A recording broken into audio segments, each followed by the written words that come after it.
There was a man. He lived in the 1920s, 1930s. His name was Easy Eddie.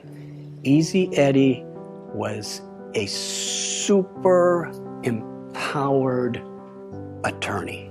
And he was so good that he was hired by the Chicago Mafia, which was led in those days by someone named Al Capone. He was such a good lawyer. He knew the law so good, and he had so many connections, and he could manipulate things in such ways that no matter what charges they had on Al Capone or his people, they couldn't put any of them in jail. They couldn't convict him of anything. And because he was such a good lawyer, he was so valuable that the Mafia gave him enormous amounts of money. He had private airplanes. He had practically an entire city block of property with a beautiful mansion, the best of cars, the best of everything.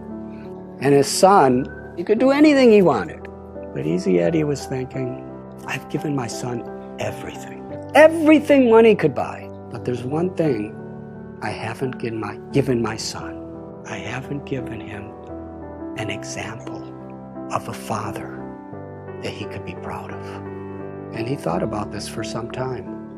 And Easy Eddie came to the conclusion, the only way I could give my son a father with a legacy of a good name is I have to help the government put the Mafia in prison. Because the Mafia was killing people, and he was getting them off. Getting people addicted to drugs and alcohol, and he was getting them off. Extorting innocent little store owners who are struggling for their life, pay us so much a month or we're going to bomb your store. And they bomb them, and he was helping them. He helped the FBI. He testified. And many of the biggest people in the Mafia were put in prison.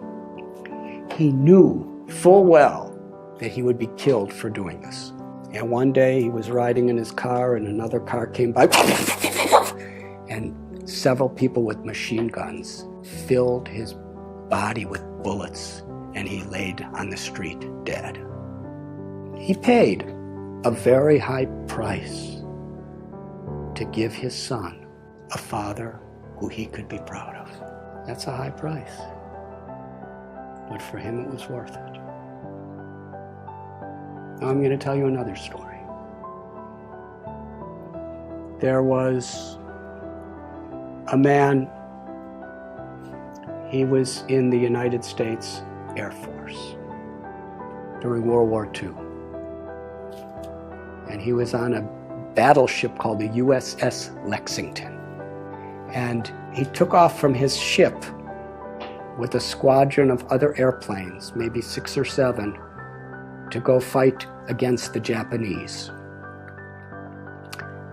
As they were flying in the sky, this person realized that someone on the ship forgot to put fuel in his tank. So he radioed to the leader of his formation and said, I have to go back. He said, well, we can't. You go back. We have to keep going. On his way back, he saw about 9 Japanese bombers coming toward the USS Lexington to sink the boat, and there were thousands of people on the boat. He was alone, and there were 9 of them, and he decided, I have to stop them, because there was the ship, they didn't know what was happening. So he single-handedly charged at these 9 airplanes and was shooting and shooting and shooting, and he actually had 2 of them fall into the ocean. And then he ran out of bullets, and they were shooting at him and attacking him, and he was so enthusiastic and so fearless that he was flying at these different planes that were shooting at him, and he was knocking off their wings. And finally, after 5 of the 9 sank, the other 4 thought, this man is completely crazy. Let's get out of here. And they all flew away. And he came back, his plane was all beaten up, and the people of the USS Lexington actually saw what was happening. But they weren't prepared. He was the first person in the U.S. Air Force in World War II to get the U.S. Congressional Medal of Honor, the highest award there is. His name was Butch O'Hare.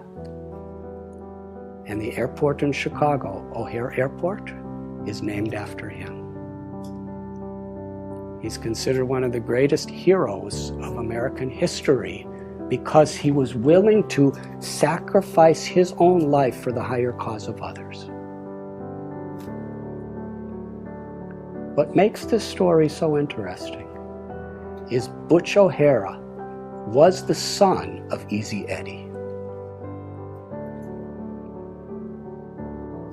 That's a strong foundation.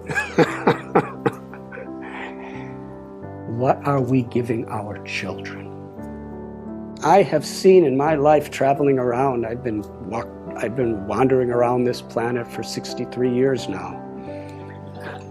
I've seen people work so hard for money, give it to their children, and then their children fight as enemies to see who gets it. Is that the legacy? Is that fulfilling life? Is that what we want to leave to the world?